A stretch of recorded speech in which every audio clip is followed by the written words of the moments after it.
I have tremendous amount of respect for you, and we're recording right now, so we can just jump right in if you want. And just to kind of roll off of what you said there, since I moved to Austin, Texas, it was around September of 2021, and I think I heard you through just Bitcoin Twitter.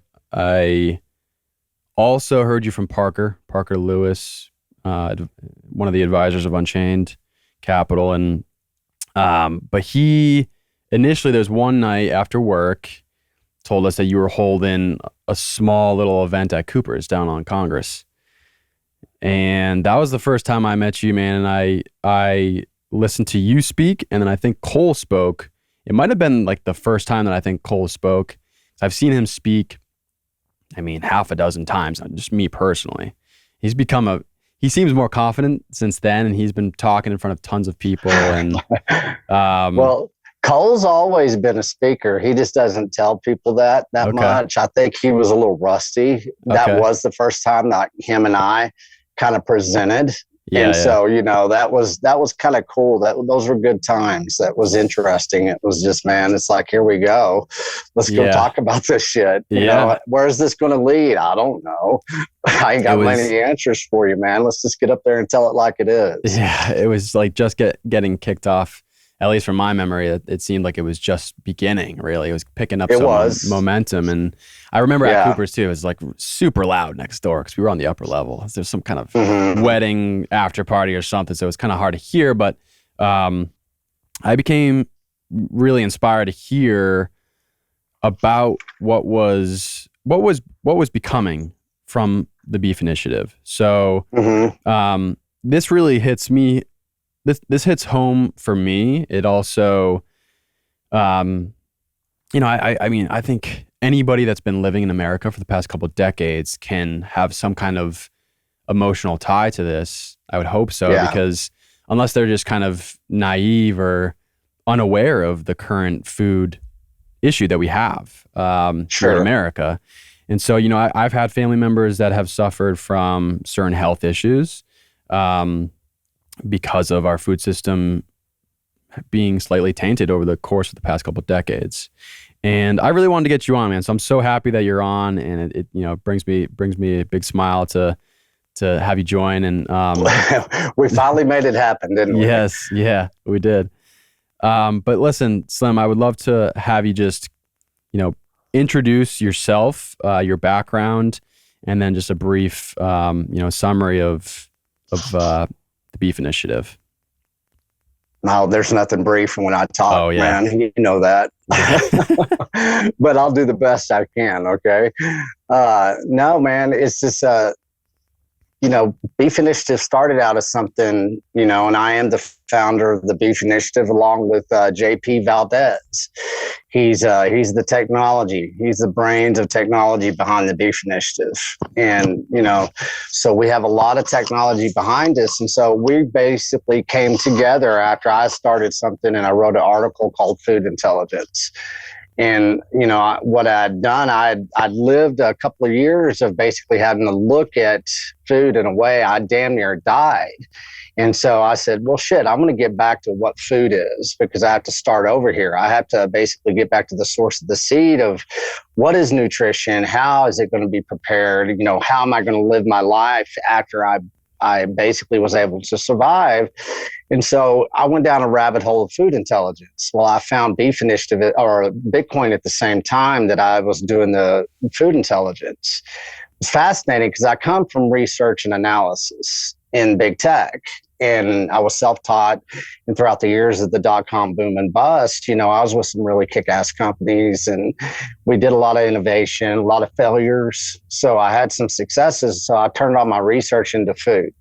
And so what I found out is I got to start writing about this. And then once I started writing about it, people came to me saying, hey, man, we've got this idea. I'd already talked about going out and shaking a rancher's hand and basically, buying some beef from Bitcoin for beef and beef for Bitcoin. And so I didn't know how I was going to get there. And then JP reached out to me and said, hey, man, this is what I've been doing and thinking about too. So we just got together and I said, we're going to call this the Texas Beef Initiative. But it wasn't a Texas thing. It was just I was being kind of prideful because I'm from freaking Texas.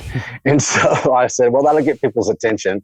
And, I'd always had the nickname Texas Slim growing up and everything. So we just put it all together and said, this is it. And I went and shook a rancher's hand, and I went and shook another rancher's hand, and Cole Bolton was the second hand that I shook, basically. And Justin Trammell up here in the Panhandle was the first rancher. And I told them what my idea was, and both of them said, let's do it. And so Cole and I drove to Austin, met with him, and I mean, it was off to the races. We toured the ranch, we had a long conversation, and then it's been pretty magical ever since. And we've just been innovating within Bitcoin. We've been innovating within beef. We've been decentralizing our food supply. We've been creating market access. We are basically from the soil to your fork. Now we have full decentralization. Nobody has to worry about the industrial food complex. They don't have to worry about the multinational corporations. We're shipping nationwide now. We're covering every state. We've been battling shipping costs just like as anybody else does, but I'm about to formally announce that we've cut shipping down 30%.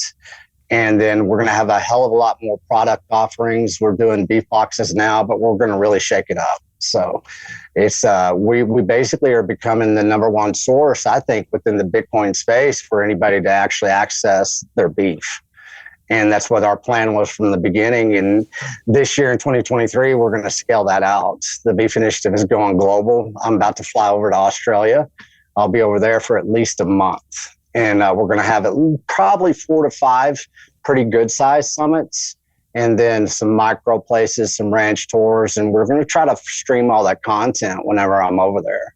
So a lot of things happening. We're providing, basically a lifestyle. It's like, tune into this. This is a solution. It's not all the fear porn that's going out there. We know what's going on in the beef industry. I told somebody today, I was like, hey, you don't have to tweet me all this fear porn about the beef industry. We are in the beef industry. We know the beef industry. If anything needs to be tweeted out, we will tag you. And so that's how we're going to posture ourselves for 2023. I mean, it's based on beef intelligence, and it's going global right now. So that's very cool. Yeah, I'm excited to see it go global because I've been watching you since, as we were just mentioning, when we met, it was still pretty local to Texas, and then you started to travel around the South. You had a few micro summits, I believe, in Tennessee and Georgia and Colorado. Yep. And then back in Texas. Yeah. So to see it go global is amazing, and to spread this initiative, and from a high level overview, just the fact that it's connecting ranchers with directly to consumers is a beautiful thing.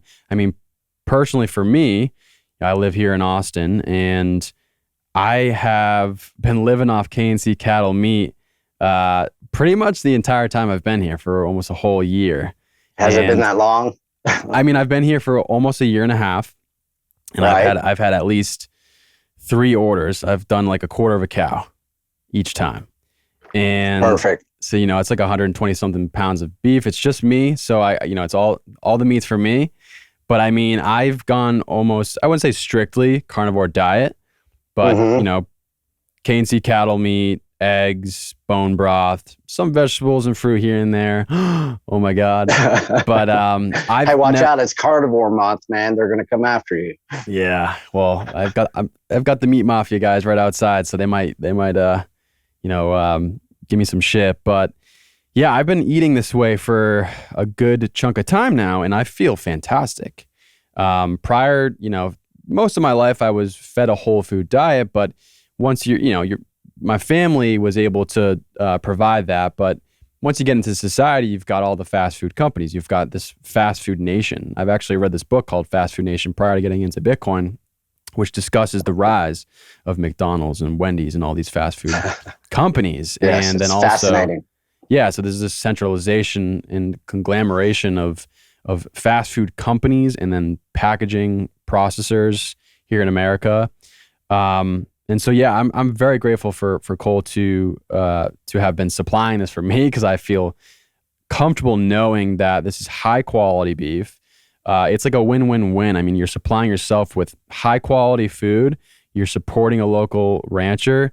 And I mean, I've been spreading the news. I actually saw some in my apartment complex, a K&C cattle truck or one of their vans. It's like, oh shit, I don't know who they were delivering to, but they're passing along the message. So,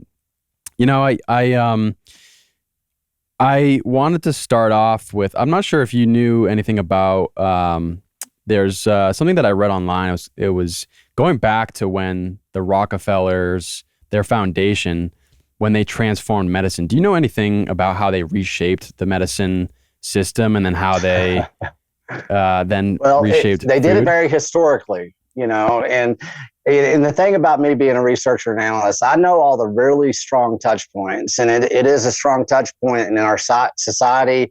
It's a strong touch point with industrialization. The Rockefellers had a lot of control of a lot of information.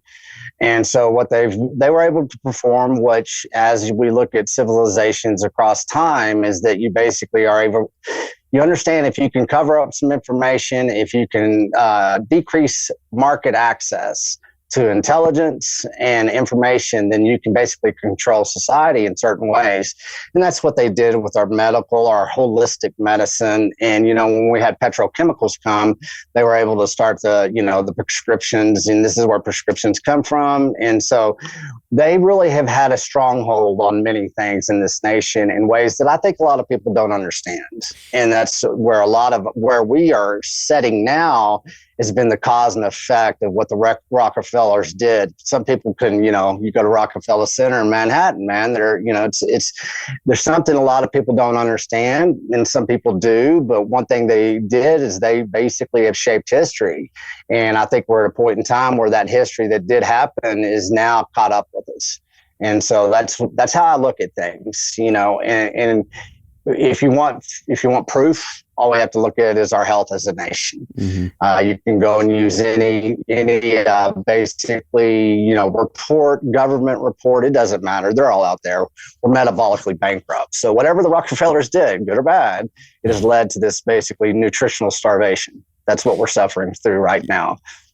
Yeah. And so I mean, I didn't get too intensively into this research of the Rockefellers, their foundation, but there's a report that Rockefeller himself assigned this initiative to completely reshape the medical industry, and it went from a naturopathic or a more holistic approach. They essentially punished practitioners that were using nutrition or herbs to guide people's health. And eventually, as you said, you mentioned petrochemical prescriptions. That was then, assimilated into society. So that was very interesting to hear about. And then eventually it led to Rockefeller. They published some literacy on changing our U.S. food system as well. So there's a huge impact dating all the way back in the beginning of the 20th century.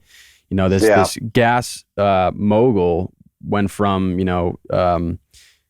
doing what he did with finding oil, and then also evolving with the amount of power and wealth that he had to completely reshape our medicine and food system. And it was pretty interesting to see that. But there's a Substack that I tied into kind of when I was doing this analysis myself, I think it's called the Root Cause on Substack. And there's an article called that I don't know if it's I think it's called MPAC, which is Medical Pharmaceutical Agricultural Complex. What that's Root Cause MD. He has a great Substack. Yes, Him and I were really we collaborated a little bit in the beginning. He wrote an article about me. I put some stuff out there about him and what he talks about, and he was the one that kind of coined that, and I was like, that's cool. But it was Medical Pharmaceutical Agricultural Complex. It's the combination of every one of those industries and how they work together, and how they, basically our lives are shaped in that little wheel of power there. So, and it's true. It's become so centralized, and everybody involves each other with, it's cause and effect. Like I say, Mm-hmm. they design the chemicals that basically lead to metabolic disease. They come up with prescriptions that basically help you maintain a form of diabetes throughout the rest of your life. So, you become the product, and the medical, the impact gets to basically benefit off that. And it's based on, a lot of different things. Yeah. Yeah. I saw one of their sections. They said that they sell you the poison and they also sell you the antidote. And the poison is, Sure. agricultural grains ranging from corn, soy, wheat, canola that has tons of nitrogen-based fertilizers and chemical herbicides and pesticides and fungicides, and then high fructose corn syrup and polyunsaturated seed oils, and sugar, and fake meat and insect protein, artificial flavors and whatnot. And then the antidote is opioids or statins or SSRIs or different prescriptions, like as you just mentioned. And it's just kind of, when I found out about this and really dug into it, I was so shocked. And that's where, I became very motivated to help, at least in any way that I can, with your initiative. And, right. Man, it really hit me hard, because I see my friends and family around me, they might think that they're eating a whole food-based diet, but even some of that is not potentially, you know, Not anymore, man. yeah. Unfortunately, and it's a deep rabbit hole, right? And let's just go back into that. What happened, and I always like to point it out, because people can go look at their charts. If they need to be status, we can get status. And so if you look at charts of, like, whenever we got debased off the dollar, right, we went off the gold standard, and you look how many food changes happened. That was a global industrial food shift that a lot of people really don't kind of understand. Well, the dollar got debased. Well, the food has to get debased as well. So you have to come up with fake commodities to inject into that food supply. You start seeing a health issue start happening with the debasement of our dollar, with the debasement of our food. So if you can look at that, you can go, that makes a lot of sense. And you can start wrapping yourself around of how we've come from the 1970s to now, to where you have family members that have metabolic diseases. I have family members that have metabolic diseases. Well, they've been engineered throughout that 50 years in which our food has changed every decade. Somebody's come along and brought in a new, basically fake protein, a different fake commodity from 92 different names of sugars now. So high fructose corn syrup, seed oils, canola, rapeseed. Rapeseed was outlawed by the FDA in 1956. And here now canola oil is one of the number one fake commodities that we consume. So it all just correlates together. And if you can accept that it's all a bunch of bullshit, then you start going, okay, well, what's the solution here? And that's where I got to. It's like, there is no more over analyzing this. We know that we're screwed. And if you don't, you read those reports that I just talked about. It doesn't take long, and you don't have to go deeper down into that. What you have to do is, how am I going to get out of this? How am I going to change my consumption model that changes my consumer demand, or my consumer demand that changes my consumption model? And you start finding stuff that, like the beef initiative. It's like, okay, here's a market access that I didn't know I had. And so that's what's been happening slowly. People are kind of coming to that realization, and we're just getting deeper into the solution now, so people can, easier transition into a different lifestyle. Mm-hmm. Yeah. Yeah. I mean, it's a beautiful thing. And I hope that it, I know that it's going to continue to build up more and more momentum and scale, and to see that you're, jumping on different podcasts and continuing to shout the good shout. I hope that more and more people, navigate to your website and they're able to utilize the producers that are there. So I recently went on your website too, and I was wondering, I noticed that there you had a beef initiative year in review, and you accomplished successfully onboarding over 100 producers, ranchers, just in this Yeah, I think, past year? yeah, we were about 110, I believe is what it was. Wow. And it basically started with 3 back right there whenever you came around, and whenever me and Cole were speaking. I think I only asked 3 ranchers to come into the Beef Initiative. Mm-hmm. And we could have scraped the internet, and we did scrape the internet several times. And so we could have created an index and all that. And I just felt so stupid. I mean, that felt like cheap. I said, bullshit, we're going to do this proof of work. We're going to prove ourselves and say, if you're a rancher, you want some people to find out, what you're doing and everything, come into the Beef Initiative. Mm-hmm. And it just became word of mouth. And so 110 producer ranchers have opted in to come into the Beef Initiative. And we're going to start really highlighting them more and more in 2023. We're going to have a producer-led newsletter that we send just to the producers. And so we're going to start getting feedback from them and saying, hey, what do you need everybody to understand? What can we do to help you to have a voice? Because that's what this is about, giving the great American rancher producer a voice again that they lost back there at the shift of the food industry in the early 70s. Mm-hmm. Yeah, and you're giving them a voice by essentially hosting them on the website, but also maybe encouraging them to jump on social media as well. And I assume, right? Like I've seen Jason Rich from Jason Colorado. Rick. Yeah. Rick. Okay. Yeah, Colorado. Yeah. Yeah, he's built up a good following, and I'm curious how the whole process of educating these ranchers about Bitcoin specifically, how that process went. Well, it's kind of, that's very general. Let me tell you kind of some successes. I'll tell you some happenings that have transpired just from, starting from just an index that didn't have anybody in it and not really wanting to go out there and using Bitcoin as a big, dangling a carrot. And so, Todd Will, he's out there in Prairie Grove, Arkansas. Well, he kind of contacts me, and he was in Kerrville, right? He came there. You probably saw him, or might even talk to him. Maybe. But Todd, he was thinking about getting out of it. And, he came to the conference there in Kerrville, and he said, man, I'm going to hang in this, because he heard a little bit about the Bitcoin education, what it could do, maybe the store of value, or, the peer-to-peer exchange. There's always a rancher that catches on to something about it that they like, right? Mm-hmm. And so Todd heard about it, and he decided to hang on, and now he's increasing his herd, because I told him, I said, hey, put your name and your phone number in the index. He didn't have a website or anything. And so all he had was a phone number and his location. Well, people started calling him because the Bitcoiners, a couple of them found out about him, and because he was in the index, just his phone number. And so now he's increasing his herd. We're planning a micro summit at his place out there in Arkansas in May. And, he's growing his herd, and people are calling him. He's getting a website. His business is growing now. Mm-hmm. And so as he's gone along with that, he's educating himself on Bitcoin. Mm-hmm. And so whenever he's ready to do e-commerce or whatever he wants to do, then we will set him up with the technology stack that we developed with all the other ranchers. Mm-hmm. And so that's how the education happens. It's not about saying, hey, you need to take Bitcoin, or you have to help them. Mm-hmm. You have to teach them, mentor them. And at the same time, you have to ask them, educate me, what's going on with you, so we can give you that voice. And that's how it's holistically happened, from Todd to Cole to anybody that's in the Beef Initiative that we've dealt with.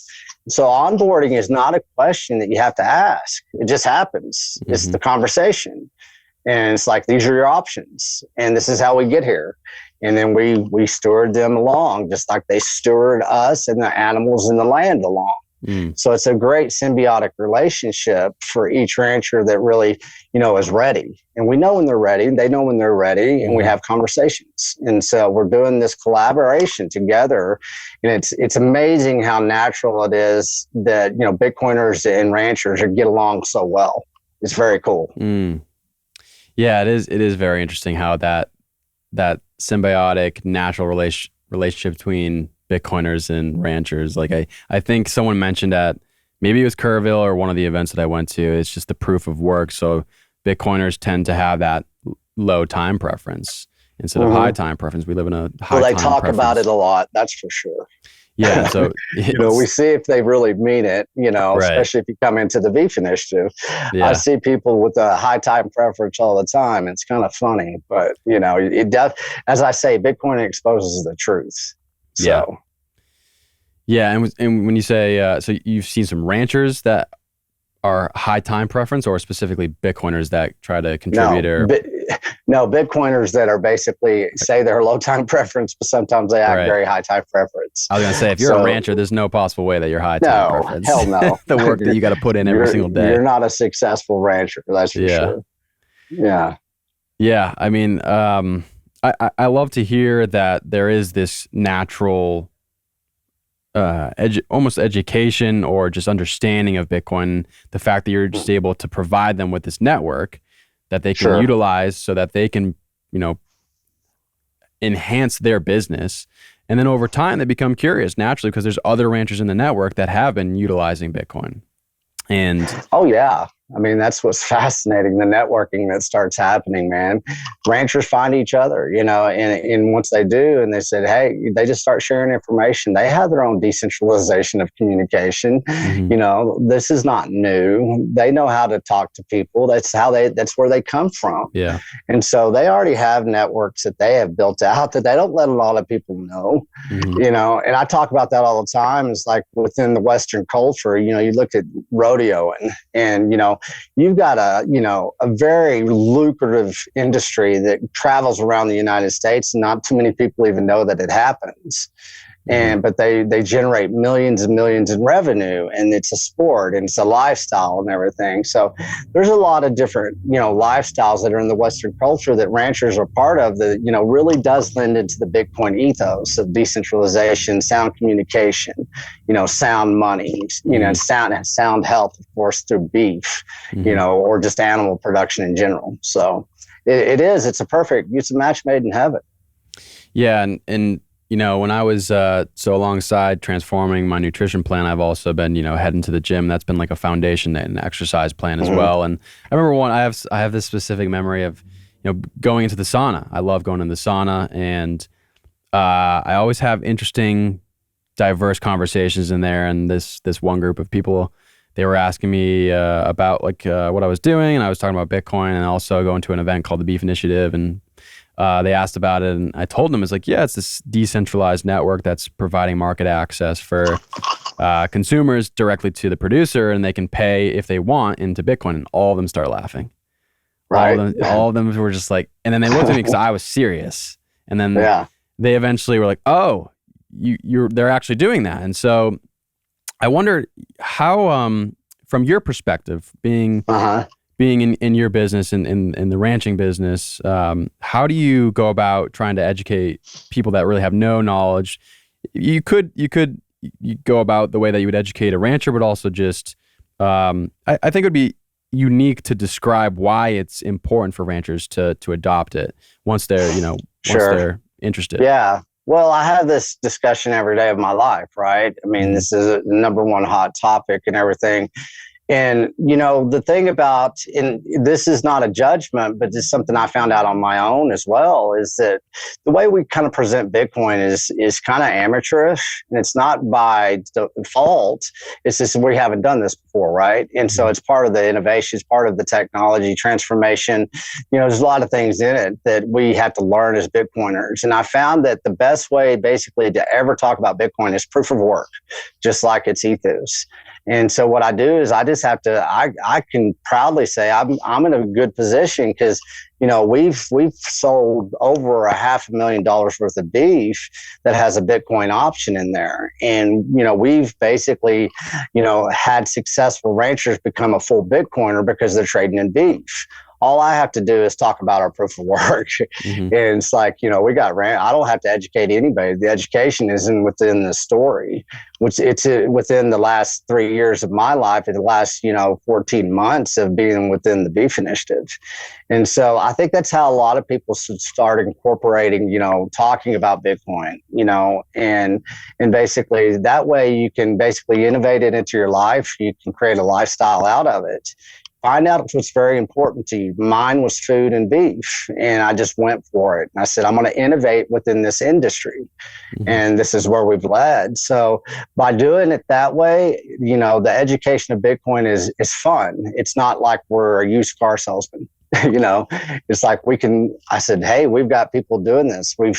Ranchers are actually, using it. They're leveraging it. They're eliminating the credit card fees, because they don't have to pay 3% credit card fees. They don't have to worry about chargebacks. They can switch over to fiat within a split second. So it's just another tool that they understand how to utilize, and they're pioneering into it, and we're doing that collectively. So that's all I talk about. That's all I have to say. Yeah. Yeah. And I mean, from my perspective, I just try to tell people, I try to, in simple layman terms, I try to essentially help people understand the objective properties of Bitcoin.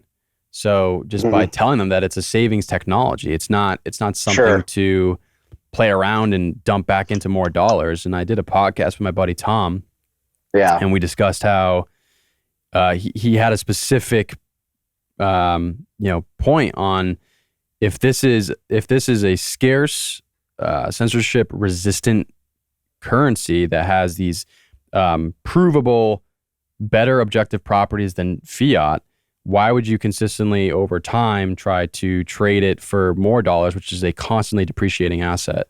That over time, it's just you're constantly on this treadmill trying to compete with inflation. Yeah. And you think about it, ranchers get that more than anything because they deal with corruption and manipulation of, all kinds of different things that the fiat dollar allows to happen. Right. And so, a lot of the general public doesn't really understand it though. So that's what I think we're very lucky within the Beef Initiative is to talk to some people that do understand the corruption and the lack of savings, the lack of store value. Stuff like, a ledger that basically, is censorship proof and all that. So it's really cool that whenever you do have that audience, the conversations are very, engaging. We've had Matt Odell, educate, on board, I think it was, I can't remember, 52 people, 14 minutes or less. And we had over 52 people onboarded at Jason Rick's place out there, Colorado Beef Initiative Conference. And that happened naturally. It wasn't really scripted or planned. We were all just there having a conversation, say, let's do this. And it just took place.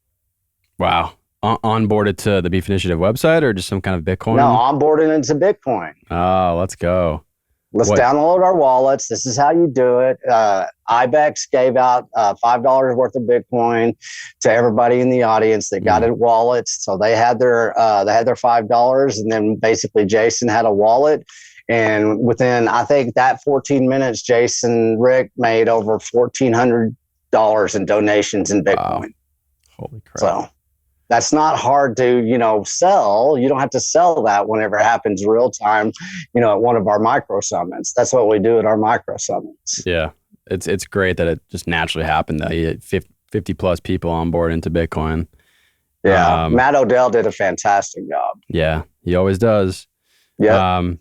So we kind of covered pretty briefly on the corruption of the agricultural industry here in the United States. And I was wondering if you could talk about, maybe give some words on what's currently going on with some of these globalist, agencies like the Gates Foundation, WHO, WEF, and also what's happening in, like the Netherlands and Canada.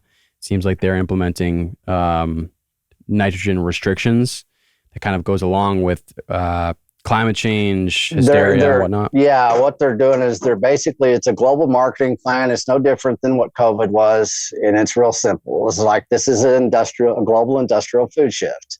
It's been planned for a while. If you look at the food consolidation and the chemical grain consolidation that happened around 2017, there was marching orders for that and for this global industrial food shift. It's just like within any society, man. They're going to eliminate nutrition to a large majority of the population, and they're going to do it with prohibition against, of nutrition, prohibition of farmers being able to farm again. There's major asset reallocation going on in the Netherlands with farmland. And then, in the United States, that's been happening for a long time, and it happens in different ways, right? I mean, it's something that happens globally, and that's what's going on. They're just controlling the food supply in the way they can. And, with the dollar being where it is and, nutrition being where it is, they're just going to be injecting more fake commodities into the food system. So that's, from the processing center up. They're going to turn food into science instead of biology. And that's their intentions. And, they're going to have a lot of successes because a lot of people are trapped into that industrial food complex because their health. I mean, food is a drug these days. And so it's hard to, make changes. And so you got to be very intentional about it. A lot of people probably don't have that desire. So I don't know. We're going to find out. But I'm not going to participate, and nobody has to. All you have to do is kind of point your compass towards the beef initiative, and your lifestyle changes. You know this. And so I don't even really pay attention to all the deceptions out there anymore. And that's what I tell everybody at the micro summits. I say, quit validating the deceptions. And you're not going to be worried about anything because all you're doing is empowering yourself. You're not afraid then. You don't care what the evil does. And you can say it's evil or whatever, they're in it to win it, to make profits, whatever it is. Well, I don't want to participate, so I'm not going to. And I'm going to empower myself to where I don't have to look at the fear porn every day. I don't give a shit what Bill Gates is doing. I can give two shits what that dipshit does. And so once you adopt that attitude, you go out there and you build a lifestyle for yourself that's based on pure animal protein. That's how we got here. Simple as that, man. Yeah, no, I definitely agree with just building a parallel path, not focusing on all of the bad news. And it's taken just from personal experience, just constantly focusing on all these, just the news and certain negativity that's going out there. But instead you can work on how can we build a better future. And so by focusing on what you're doing with the Beef Initiative, aside from all of these, things happening with potentially Bill Gates buying up a bunch of land here in America and trying to, I think everybody kind of knows that narrative, right? Yeah, it seems to be everybody circulating. Talks about it. Yeah. It's like, okay, well, let's accept that shit's going on and let's leave him behind. Yeah. Or, during times of mass prohibition, there's opportunity for mass innovation. You look at the people in the Great Depression, there was people that basically very much suffered, but there's also people that actually seized the moment and said, hey, this is an opportunity. And that's how people need to switch their mindsets. I mean, I don't watch TV. I don't care about mainstream centralized marketing or media. I know what goes on it. I worked on the back ends of it as far as data and analysis. And so I don't need to participate in that. And so once I just don't even validate, like I said, anymore. And everybody has that option. But you have to, there's kind of an accountability mirror that you have to look into. I did whenever, I was, ill health and it works. And so you just got to, stand up and say, hey, this is what I'm going to do. Accountability is a good thing. And we've lost a lot of that in society because, just look at us, look at our health. It's basically encouraged to be unhealthy and people fall for it. It's pop culture. And, it's a sense of entitlement that is, switched in there too. So everybody kind of has to, look at their ego and say, I'm going to do this and I'm not going to ask questions. I'm not going to ask permission. I'm just going to move forward with it as an individual that wants to be sovereign. And, that's what Bitcoiners say they are. So let's do it. Yeah. There's some people that I don't even know if they've just digested certain nutritional guidelines that have totally shifted to the opposite. I mean, don't eat red meat. It causes cancer. Don't eat eggs. It's bad for your cholesterol. Eat seed oils. Don't eat, certain saturated fats. It's literally the opposite of what you should be doing. I mean, it's amazing, isn't it? Yeah. I mean, it's crazy to me to see that. And so I think that by spreading the message as well through decentralized social media, networks and having more and more people become aware of this, it's important because it helps kind of construct and spread this narrative, because the current narrative is just the opposite of what you should be doing. You shouldn't be going in the middle of the grocery aisle right now. All the grains, all the cereals and whatnot. I mean, I think the Meat Mafia guys actually just posted something the other day, and it was some medical educational, it was maybe a college. They posted their food pyramid of what they recommended and what you should be eating to them. A prestigious medical school was cereals, certain sugary cereals. You should eat less of eggs and red meat and more grains. And the fact that a prestigious, pretty well-known medical educational institution here in America is saying that, it's just like, at some point, how do you not see the deception? How do you not see the results of Americans? Well, and it's just, I mean, it's not surprising. Oh my God. I mean, these prestigious, medical schools, all the way from Yale to Harvard and everybody, well, that's where our media comes from too. So it's not a big surprise here, that this shit happens, and it's been happening, and it's a form of cognitive dissonance. I always tell people, I say, we're in a confirmation bias in society right now. You can basically these are studies, you can look them up, 70% of the people want to be herded around. So there's a confirmation bias that happens within society that is encased in a form of cognitive dissonance. Well, that cognitive dissonance is pointing at food and nutrition and health, all across the board right now. That is what has happened. And it's basically been done by programming, by the multinational corporations, about the medical communities that are captured in certain ways that people don't understand. Doctors are not doctors, they're technicians. And so that's where we've ended up being. And so if your doctors are technicians, well, who's training those technicians? Well, it's the same, people that wrote the book, and who wrote the book we go back to Rockefellers. Yeah. So it's not hard to pick up on. After a while, you say, okay, well, I can look at this for the rest of my life, and I can get on this podcast circle that is going around right now, and that's all they talk about all the time. And it has a use, it does have a use, but after a while you cycle out of that, that parroting of the same thing, that circle jerk that happens. You say, I'm going to be basically my own influencer here. I'm going to take accountability. I don't listen to other people's podcasts. I don't have time. We're doing too much, and I don't listen to my podcast. I just do what we do, and I try to report back, and this is what it is.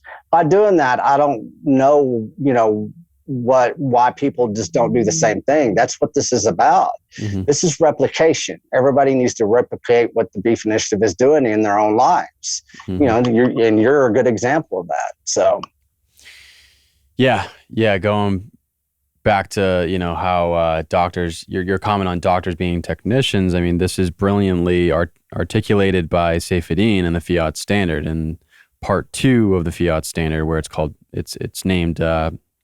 He labels it Fiat Life, and how having a controlled, manipulated money supply trickles down outwards to every single sector of society. So academics, energy, food, and elsewhere. And he breaks it down into different chapters and describes how this is essentially just a manipulation of information and narrative. And it's, of course, people typically do not realize the importance of our money system being a communication and a medium of exchange for peaceful interaction. But when it's consistently manipulated and it has certain properties that are not, because there are ways for monetary systems to have immoral or moral properties in the way that they're constructed. And so right now, it seems to me that, this has been trickling down for some time now, ever since back in 1971, we got off the gold standard. And so, I mean, I really enjoy seeing multiple forms of communications, whether it's podcasts, blogs, Substack, books that are being, spread out. You've got, like Carnivore MD and Sean Baker, being pretty hardcore with their carnivore diet. And I mean, Sean Baker's pretty much carnivore only, and you've got Carnivore MD speaking to fruit and beef organs and whatnot. So the trend is happening. Well, that's a good point, and I guess it is carnivore month right now. So what I see is a wonderful, great opportunity right here, because you said, a lot of people are tuned in, right? There's a lot of people that are influencing out there within carnivore, within, Bitcoin, with money and everything.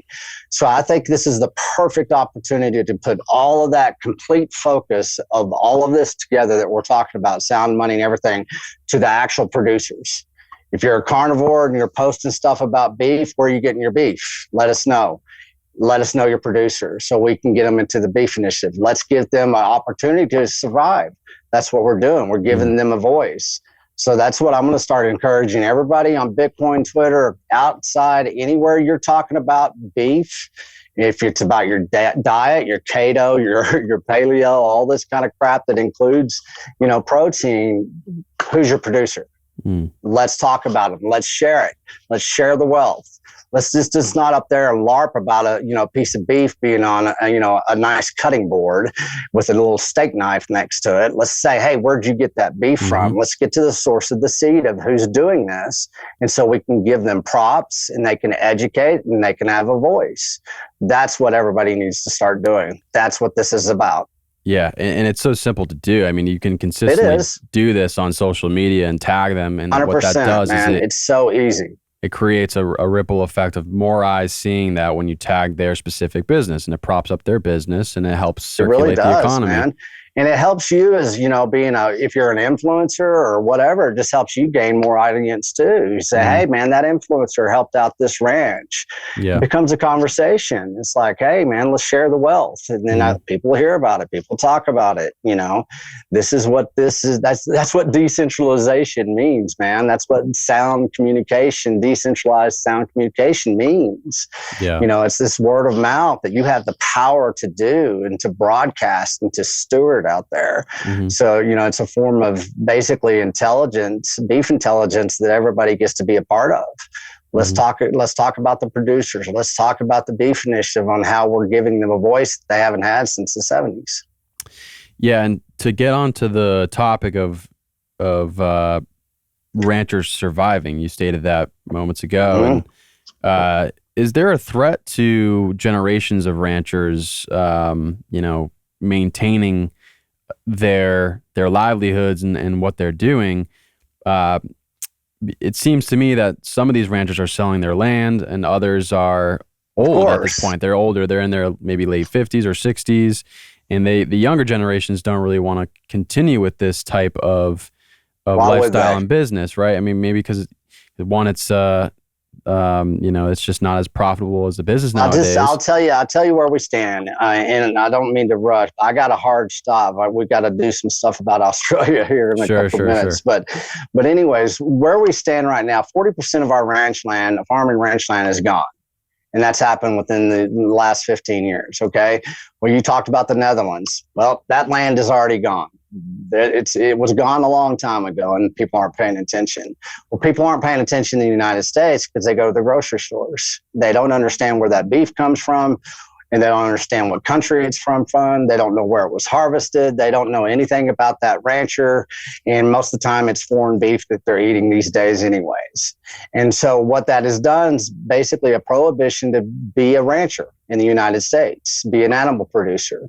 Average age is 63 right now. So they're gone. We don't have any intelligence being passed down to younger generations because the industry has been so manipulated. The multinational corporations want nothing more than all of Americans to be eating American or foreign beef, or not even being able to afford American beef, because most of our beef is being shipped overseas to the highest bidders. And a lot of Americans don't know that. So that is a prohibition against our ranchers. So yeah, there's a threat against our ranchers. It's happening in real time, and we're trying and begging for people to start paying attention and to understand that the labeling laws are corrupt, and all it really takes is to go shake a rancher's hand and say, hey, would you educate me on what's going on? And once you do that, that conversation goes into basically how you're going to feed your family, where your food comes from, and basically it leads into Bitcoin as well, because you have established a relationship based on trust And it's something that the ranchers really do, they cherish. And so, it's authenticity, it's transparency, it's respect. And once you've done that, you're going to talk about Bitcoin, and you're going to talk about, hey, how can we, spread this out? And so you say, let's talk about spreading our relationship out there. And so it becomes basically a peer-to-peer exchange relationships that happen. So that's the most important thing for people to understand right now. By doing that, you're giving the rancher a voice where you can say, hey, everybody, we're basically losing our ranch lands. We want to educate you. We want you to buy our beef. Here we are. Once that happens, that just starts multiplying everywhere across the nation and across the world right now. I'm going to a meeting with Australians. It's about another micro summit there. So, hopefully we're going to have it up by Brisbane. So this is happening everywhere. So everybody is more than welcome to join us. Nice. And so you got a hard cutoff at, you said like 7:00? Yeah, about 5 till, if that's all right with you. So I'll take another 7 minutes. Okay. I think a good way to conclude the podcast is giving a history lesson of Texas and how they fed the nation. Well, man, Texas history is fascinating. I grew up I'm 2 blocks from a damn good museum in the Texas Panhandle. It was like my babysitter. And in that museum, you have Comanches, you have Texas Rangers, you have the oil industry, you have the cattle industry, everything that was Texas, and how Texas, up here in the Texas Panhandle was the last place settled in the state of Texas. Well, what had happened is after the Civil War, basically there was a lot of damn cows in the state of Texas, and through, a little bit of maneuvering and whatnot, we needed to find a way to feed a nation again. And we had millions of cattle in the state of Texas. And so that's how the cattle drive was created. And we drove cattle north all the way. I live pretty close to a place called Goodnight Trail. Charles Goodnight. He was the one that basically invented the chuck wagon. And, that was part of the museum where I grew up. So the cattle industry at that time basically would go to feed soldiers, forts. We would go to the stockyards of Fort Worth, up to Kansas. And so you had this basically redistribution of food that started in Texas and spread out across the nation. And then by doing that, spreading the cattle through rail cars, refrigeration came, St. Louis, Kansas City, Chicago, they all got names for states, and the cattle industry grew and evolved into something that basically all originated in the state of Texas. Yeah. And that was basically, I'd say 1878. If you look at Yellowstone on TV, they have another series called 1883, I believe it is. And it talks about, the movement from Texas all the way out and spread out, and it followed the beef. Communities followed the beef, and basically it was a very sound way of feeding and spreading and migrating and, rebuilding a nation. And so I see that's what we're doing with the Beef Initiative. That's what we're doing. We're going to feed a nation again. It all started in Texas, and here we go. The cattle drive is starting. And I'm telling everybody, learn how to be a new modern-day cattleman. Learn the beef intelligence. Come to the Beef Initiative. We've got all kinds of stuff that's about to happen. And so, we're going to feed a nation again. And, we're shipping across the United States right now, and our volume is about to really tenfold. So let's all do this together. I mean, we've got proof of work. I mean, it's the best damn beef in the world, man. Let's go. Yeah. Well, I'm rooting for you, and I want to continue to buy some beef locally and spreading the word as much as I possibly can. Slim, thank you for joining, later in the day. And I wish we had a little bit more time. Hopefully we can have you on again in the future. And I look forward to seeing you grow and spreading this message across the world and continuing to educate people on the importance of hyperlocalism when it comes to your food. And let's I appreciate that. I mean, everything you've done for us and everything from the very beginning, you've always been a great supporter. It's a lot of grace, a lot of gratitude. We really need to focus as well. It's like, hey, I am going to Australia for a big reason. This is to keep the summits going. We're going to open up the summits to where anybody can apply for a summit across the globe and have a Beef Initiative micro summit. And so we're going to give them a template, a playbook, and we're going to advise and consult with them. So let's get this thing going across the world. That's what we're going to show in Australia. So that's going to be a fascinating journey.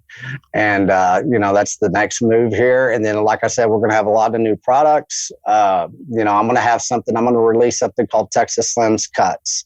And, here we go. We're innovating even deeper into the beef industry in which we exist. So it's going to be a fascinating ride. Yeah, we'll kick those multi-corporate bastards. Those multi-corporation, multinational corporations. Multinational corporations. Yeah. It's like who? I don't know who you're talking about. What are you talking about? Yeah. What? Yeah. Well, anyways. Me being sarcastic, Yeah. So, let's just forget about them. How about we do that? Yes, that's for sure. All right, Slim. Well, we can conclude here, and safe travels to Australia. Hey, I appreciate you, man. We'll be in touch. We'll keep in touch.